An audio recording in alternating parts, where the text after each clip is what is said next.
우리 옆 사람하고 한번 인사 한번 합시다. 잘 오셨습니다. 인사 한번 하시죠. 네. 지난 주일 연일 은민구장에서 전교인 야예배와 체육대회를 했습니다. 날씨 좋았고 예배 잘 드렸고 음식도 맛있었고 선물도 딱 맞았고 다 좋았는데 그 중에서 가장 좋았던 것은 우리 권사님들, 장로님들, 집사님들의 활기찬 모습들과 우리 청년들과 학생들의 펄펄 나는 모습이었습니다. 제기차기, 줄다리기, 달리기, 무슨 올림픽 경기를 보는 것 같았습니다.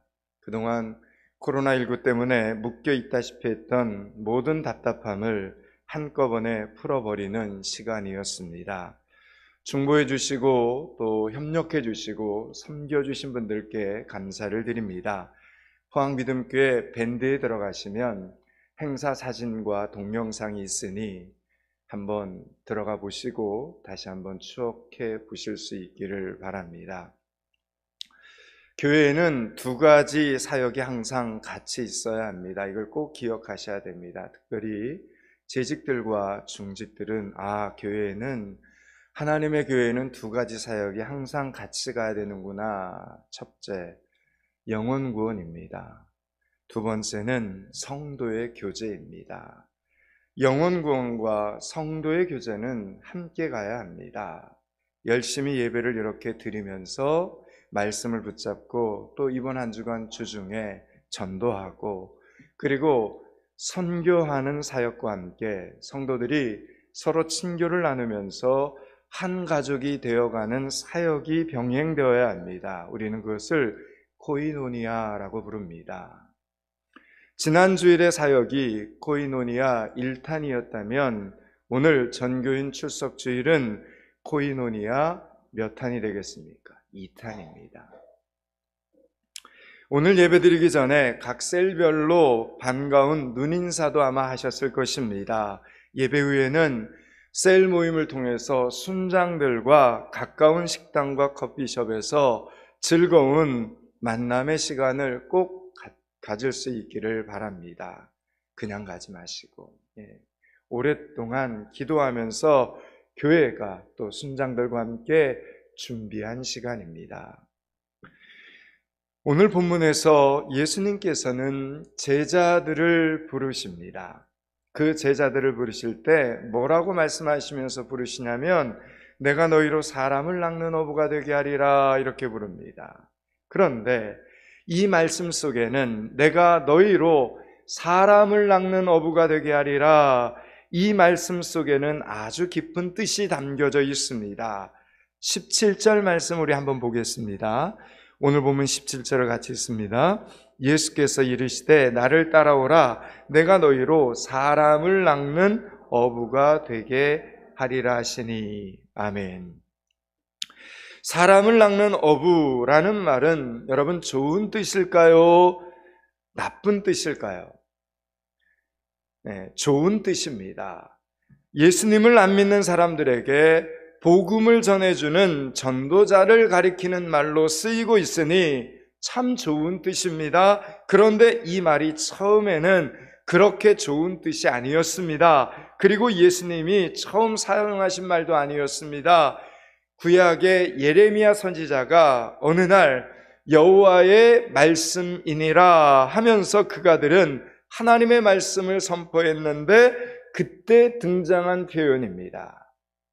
이스라엘 백성들이 그 당시에 5만 가지의 우상들을 숭배하면서 하나님 앞에서 배교 행위를 행하자 하나님께서 그들을 결국 바벨론의 포로로 잡혀가게 하신다는 예언의 메시지를 그 당시에 예레미야에게 하나님이 허락해 주셨습니다. 그때 등장하는 표현이 바로 어부입니다.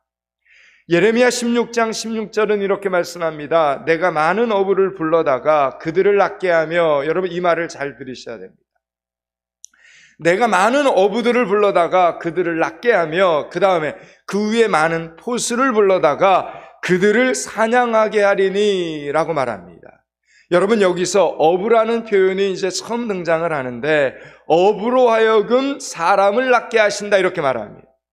그리고 포수를 불러다가 사람을 사냥하게 하신다 이렇게 말합니다. 그렇다면 이 어부와 포수는 무엇을 하는 사람들입니까? 무시무시한 하나님의 심판을 담당하는 사자의 역할을 감당하는 사람들이라는 겁니다. 지금 우리가 생각하는 것처럼 좋은 역할, 긍정적인 역할을 하는 사람들이 아니다라는 겁니다.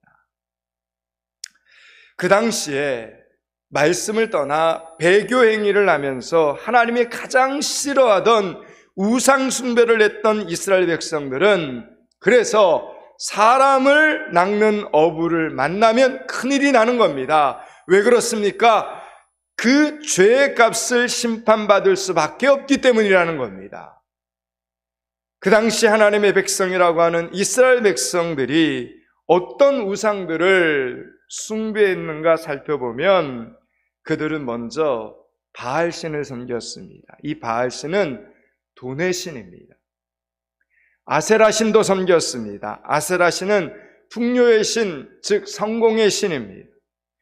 그모스 신은 자기 자식을 불태워 바치면 잘 살게 해준다는 아주 잔인한 신이었습니다. 그런데 그 그모스 신도 섬겼습니다. 물고기 형상을 딴 다곤 신도 섬겼고, 다곤 신은 농사를 잘 되게 해주고 바다의 물고기를 많이 잡게 해준다는 신이었습니다. 염소의 모양을 한 판이라는 신을 섬긴 이유는 판은 향락의 신이었습니다. 판에게 제사하는 날은 마음껏 먹고 마시고 남녀가 뒤섞여서 바람을 피면서 놀았습니다. 이 외에도 힘의 신은 마드룩을 섬기고 집을 지키는 드라빔을 섬기고 전쟁의 신을 섬기고 아름다운 신을 섬겼습니다. 이 모든 우상들을 그 당시 이스라엘 백성들이 악착같이 골라서 숭배했다라는 사실입니다. 그런데 가만히 보면 지금 우리들도 실제로 이런 우상의 형상을 만들어서 그 앞에 절하지는 않지만 이런 우상들을 섬기고 있습니다. 물질도 섬기고 인생의 성공도 열심히 쫓아가고 돈 앞에서 자식도 이용하고 그모스에게 자식을 불태워 제사하는 것과 똑같지 않습니까? 건강의 신, 외모의 신, 향락의 신 등등 그때나 지금이나 별반 다르지 않습니다. 그런데 예수님께서는 제자들을 부르시면서 내가 너희로 사람을 낚는 어부가 되게 하시겠다 말씀하셨습니다. 우리를 심판하시기 위해서 부르시는 것입니까? 놀랍게도 그 심판을 예수님께서는 구원의 방식으로 바꾸어 주십니다. 심판받아 마땅한 우리들을 살리기 위해서 어부들을 부르신다는 것입니다.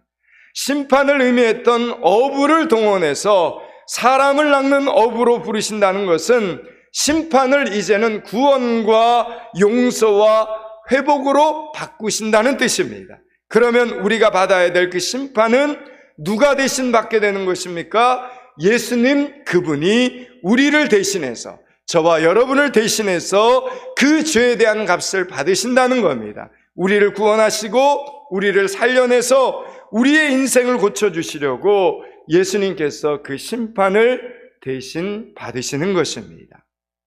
제가 마가복음 2번째 설교 시간에 예수님께서 세례 요한에게 세례를 받으신 의미를 뭐라고 말씀드렸습니까? 그것은 죄 없으신 예수님께서 우리를 대신해서 죄인처럼 세례를 받으시고 우리를 대신해서 십자가에서 죽으시는 사건의 예표가 그 세례라고 했습니다. 그처럼 내가 너희로 사람을 낚는 어부가 되게 하신다는 이 말씀 속에는 너희들의 죄값 내가 대신 받을 것이니 너희들은 이제 살아라, 너희들은 이제 일어나라, 회복하라, 이런 구원의 의미가 여기에 담겨 있다라는 것입니다. 그렇다면 예수님이 오셔서 심판 대신 구원을 선포해 주시는 이 초청마저도 계속해서 거부하는 사람들에게는 무엇만이 남겠습니까? 심판만 남는 것입니다. 내가 너희로 사람을 낚는 어부가 되게 하겠다, 이 한마디 표현 속에는 구약의 모든 율법의 저주가 구원과 용서로 바뀌는 순간인 것입니다. 이제는 더 이상 미룰 것도 없이 제자들이 전하는 복음의 손길을 받아들이는 자들에게는 구원의 근거가 되고, 그것마저도 거절하는 자들에게는 남는 것이 심판밖에 없는 것을 우리 하나님이, 우리 예수님이 지금 선포하고 계신 장면입니다. 오늘 출석 주일을 위해서 셀 순장으로부터 초청을 받고 다시 용기를 내서 예배당에 오신 성도들이 있습니다. 저렇게 간절히 초대하는데 안 갈 수가 없네 하면서 어쩌면 오셨을 것입니다. 셀 순장들의 초청이 바로 교회에 꼭 와야 되는 근거가 되어준 것입니다. 그마저도 거절한 분들은 또 언제 오시려나 기약을 할 수 없어서 참으로 안타깝습니다. 여러분, 이렇게 성경에 나오는 예수님의 표현 하나하나에는, 예수님의 동작 하나하나에는, 예수님의 움직임 하나하나, 예수님의 말씀 하나하나에는 어마어마한 사랑과 축복이 담겨져 있음을 우리는 기억해야 됩니다. 그래서 우리는 하나님의 말씀을 들을 때나 하나님의 말씀을 읽을 때 건성건성 듣고 건성건성 읽고 넘어가서는 절대로 안 됩니다. 이 말씀이 도대체 나에게 어떤 뜻인지 깊이 깊이 묵상하고 암송하고 그리고 또 기도하는 그런 시간들을 꼭 가지셔야 됩니다. 그리고 말씀이 생명이 되어야 되는 것입니다. 여기서 한 가지 의문이 드는 것은, 이 당시에 베드로를 비롯한 제자들은 예수님이 자기들을 부르신 이 어마어마한 뜻을 알아들었겠느냐라는 것입니다. 어떨 것 같습니까? 예수님의 이 부르심, 내가 너희로 사람을 낳는 어부가 되게 하리라. 여러분, 예수님이 제자들에게 이렇게 말씀하셨을 때 제자들이 그 참뜻을 알아들었을까요? 전혀 몰랐습니다. 무슨 뜻인지 그 뜻을 못 알아들었습니다. 그래서 예수님의 제자라고 따라다녔지만, 3년 동안 따라다녔지만 수많은 시행착오를, 베드로를 비롯해서 12제자들이 시행착오를 겪을 수밖에 없었습니다. 그래서 엉뚱한 고백을 하고 엉뚱한 행동을 하고 이런 일들이 벌어진 겁니다. 심지어는 누구마저도 예수님의 오신 목적을 몰랐습니까? 세례 요한마저도 몰랐습니다. 세례 요한은 예수님이 오시면 당장 로마군을 점령하고 그들을 물리치고 다윗의 왕국과도 같은 강력한 메시아 왕국이 하루아침에 성립될 줄 알았습니다. 그런데 감옥에 갇혀서 들리는 소문을 가만히 들어보니 예수님이 하시는 일들은 자기가 기대하는 것과는 전혀 다른 일들이었습니다. 죄 지은 사람들은 눈앞에서 바로바로 처단하고 권력을 마음대로 사용하는 로마 군인들을 단칼에 그냥 쓰러뜨리고, 거짓말하는 제사장들은 모두 땅바닥에 꿇어 엎드리게 해줄 줄 알았습니다. 그런데 들어보니까 아니었습니다. 세례를 받고 나신 예수님이 계속하면서 다니신 일은 그냥 병자들을 만나고 죄인들을 만나고 버림받은 사람들이나 만나고 다닌다는 것입니다. 세례 요한이 감옥에서 그 소식을 듣고 이거 좀 아닌 것 같은데, 이런 생각이 세례 요한마저 들었다라는 사실입니다. 그래서 제자들을 세례 요한이 예수님께 보내서 묻는 겁니다. 당신이 정말 메시아 맞습니까? 어쩌면 이렇게 세례 요한의 생각과 우리의 생각이 똑같은지 모릅니다. 여러분, 우리들도 그렇게 생각합니다. 아니, 하나님이 정말 살아계시다면 당장 저런 못된 인간들을 잡아들이지 않고 뭐하고 계신단 말인가? 우리들이 생각하는 하나님에 대한 기대값하고 세례 요한이 생각하는 예수님에 대한 기대값이 똑같았습니다. 세례 요한의 제자들이 묻자 예수님이 뭐라고 대답을 하십니까? 너희가 본 대로 그대로 전하라. 그러면서 예수님이 세례 요한의 제자들에게 이렇게 말하면 눈먼 자가 눈을 뜨게 되고 안진뱅이가 걷게 되고 병든 자들이 나음을 얻고 죄인과 세리가 함께 앉아 식사를 한다. 예수님이 만들어 가시는 하나님의 나라를 이야기하는 겁니다. 지금 예수님이 만들어 가시는 하나님의 나라, 그 나라는 지금 세례 요한도 제자들도 아무도 지금 이해하지 못하고 있었습니다. 그러다가 드디어 언제 저들이 그것을 깨닫게 됩니까? 예수님께서 십자가를 지고 나서야 하나님의 나라가 우리가 생각하는 방식이 아니라 내가 생각하는 방식이 아니구나 라는 사실을 드디어 십자가 아래에서 깨닫게 됩니다. 여러분, 그렇습니다. 하나님의 나라는 내가 세상이 생각하는 방식으로 이루어지는 나라가 아닙니다. 사복음서에는 마태, 마가, 누가, 요한복음, 이 사복음서에는 하나님의 나라라는 표현을 굉장히 강조합니다.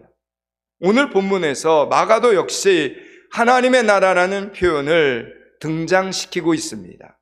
14절, 15절을 같이 읽습니다. 14절, 15절입니다. 요한이 잡힌 후 예수께서 갈릴리에 오셔서 하나님의 복음을 전파하여 이르시되 때가 찼고 하나님의 나라가 가까웠으니 회개하고 복음을 믿으라 하시더라. 아멘. 여러분, 하나님의 나라라고 했을 때 이 표현은 무엇을 드러내고 싶었고 무엇을 강조하고 싶었던 것입니까? 장소입니다. 장소. 하늘의 하나님이나 하나님의 나라 같은 표현은 지금 장소를 강조하는 개념이라는 겁니다. 장소를 강조하는 데는 그만한 이유가 있습니다. 여러분, 하늘과 반대되는 개념이 어디입니까? 땅입니다. 그래서 이제부터 우리 예수 그리스도께서, 우리 주님께서 꿈꾸고 이루고자 하시는 공동체, 그 공동체는 하나님 나라의 공동체이며 그 공동체는 땅의 나라와는 반대되는 나라라는 것입니다. 여러분, 이 땅에는 여러 나라들이 있고 당연히 왕은 한 명일 수가 없어요. 여러분, 왕도 여러 명이 있습니다. 그 나라들은 수없이 많은 전쟁을 하고 약소 국가들은 자기들을 짓밟는 이 왕 앞에서 고통과 치욕을 당할 수밖에 없습니다. 그렇게 땅의 나라는 나름대로 가치와 질서와 원리를 가지고 있습니다. 땅의 나라에서는 내가 이겨야만 행복한 것입니다. 그러나 내가 이기면 여러분, 상대방은 불행해집니다. 내가 이기면 상대방은 빼앗기게 되고 수탈당하고 끌려가고 비참해지게 됩니다. 그런 땅의 나라들이 추구하는 나라는 진정한 평화의 나라가 아닙니다. 자기들만의 평화이고 자기들만의 행복인 것입니다. 상대방에게는 지옥이고 상대방에게는 불행이라는 것입니다. 하나님의 나라는 그런 땅의 나라의 질서, 가치, 원리로 움직여지는 나라가 아닌 다른 질서, 다른 가치, 다른 원리, 다른 이해로 움직여지는 나라가 바로 하나님의 나라라는 이야기입니다. 그런 나라를, 그런 하나님의 나라를 우리 예수님이 제자들과 함께 이루고자 하셨던 것입니다. 그 일을 하기 위해서 예수님이 오늘 누구를 부르신 겁니까? 제자들을 불렀다라는 겁니다. 베드로를 부르셨고 안드레를 부르셨습니다. 야고보를 부르시고 한동대 학생들을 부르시고 셀 순장들을 부르시고 권사님들을 부르시고 장로님들을 부르신 것입니다.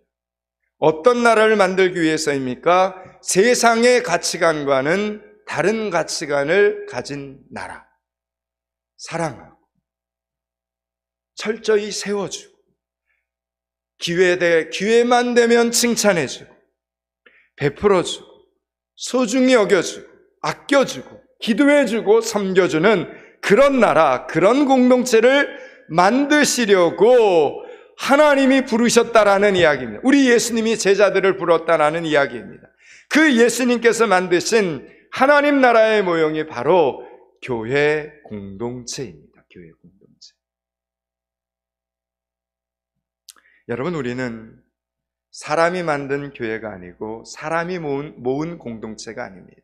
우리는 하나님께서 만든 교회에서 하나님께서 만나게 하신 예수님의 핏값으로 모인 하나님의 공동체임을 기억하시기 바랍니다. 그래서 아무도 우리를 갈라놓을 수 없음을 믿을 수 있기를 축원합니다. 오늘 본문의 말씀의 제목이 여러분 무엇입니까? 당신의 갈릴리입니다. 저는 성경에서 나사렛, 갈릴리라는 이 단어를 접하게 되면 특별히 연일 땅이 많이 생각이 납니다.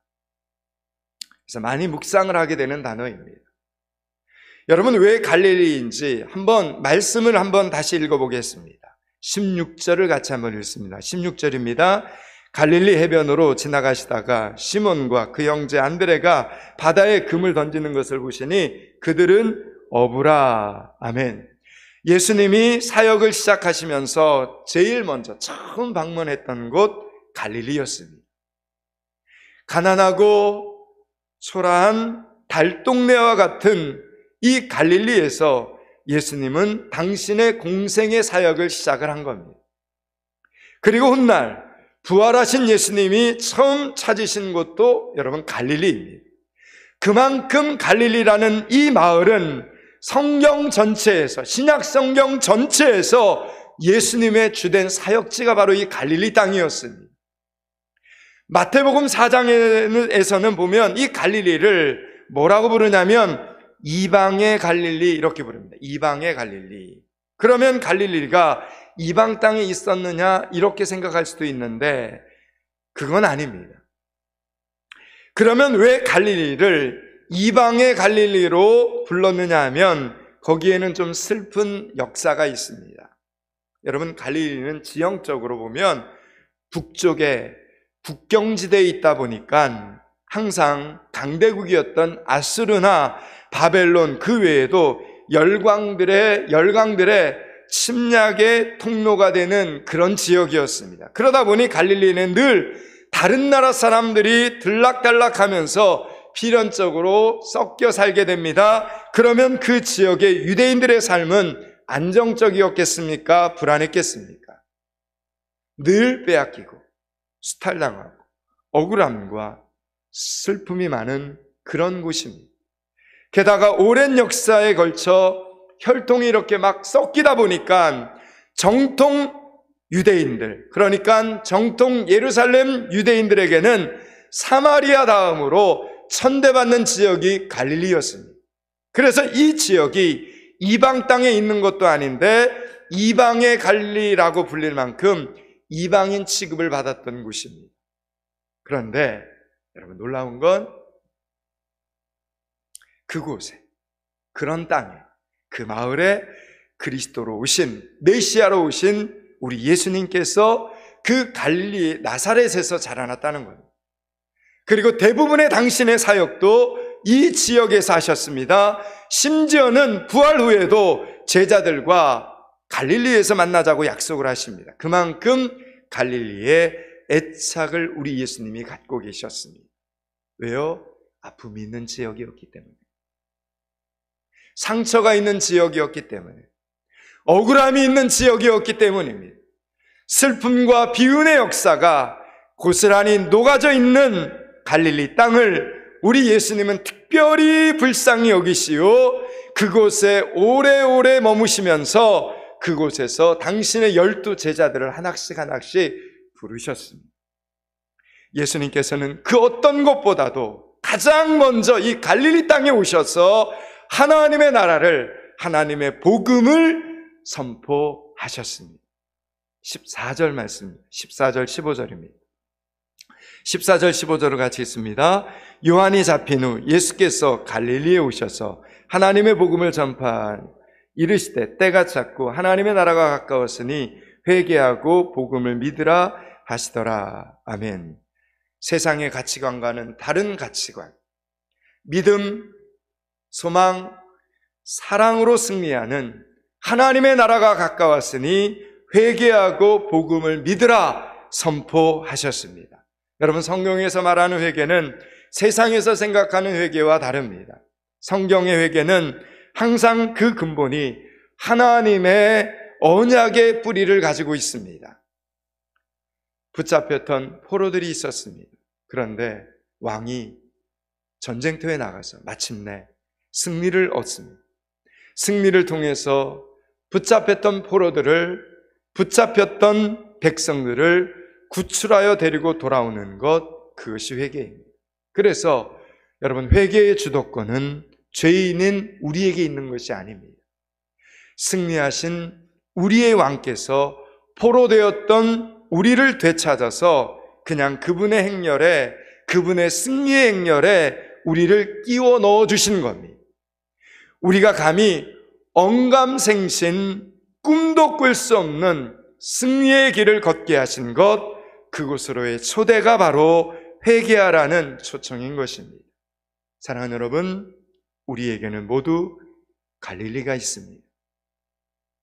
내가 선택하지 않았는데 처하게 된 불우한 환경이 있고, 날 때부터 가지고 태어난 병이 있고, 나에게만 있는 연약함이 있습니다. 남들에게 말하기 부끄럽고 무시당하고 눈물 흘리게 되는 아프고 슬프고 서러운 갈릴리가 우리에게는 있습니다. 그런데 사람들은 꺼려하고 사람들은 차별하는 서러운 갈릴리를 오늘 우리 예수님이 가장 먼저 찾아오셨습니다. 그리고 그곳에 가장 먼저 회개의 복음을 선포해 주셨습니다. 오늘 우리 예수님은 우리의 슬픔을 모르지 않으십니다. 우리의 아픔을 모르지 않으십니다. 우리를 가장 눈물나게 하는, 우리를 가장 아프게 하는 그 갈릴리에 가장 먼저 축복과 치유와 회복을 선포해 주시는 분이 우리 예수님이심을 믿으라라는 이야기입니다. 여기까지가 오늘 본문의 전체 메시지입니다.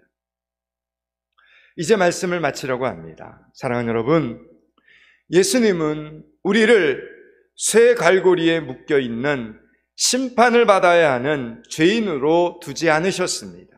오히려 우리의 이웃들에게, 우리의 친구들에게, 우리의 가족들에게 구원을 선포하는 사람을 낚는 어부가 되게 하셨습니다. 이제는 슬픔의 갈릴리였던 그곳이 오히려 예수님을 만난 축복의 갈릴리가 될 수 있기를 주님의 이름으로 축원합니다. 기도하겠습니다. 하나님, 오늘도 말씀이 생명이 되게 하여 주시옵소서.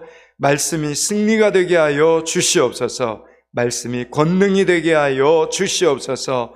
사랑하고 세워주고 칭찬해주고 소중히 여겨주고 기도해주고 아껴주는 하나님의 나라를, 하나님의 나라의 공동체를 만들어가는 교회와 성도들이 되게 하여 주시옵소서. 이번 한 주간 갈릴리와 같은 이 연일 땅에서 영혼을 구원하는 사람을 낚는 어부들이 되게 하여 주시옵소서.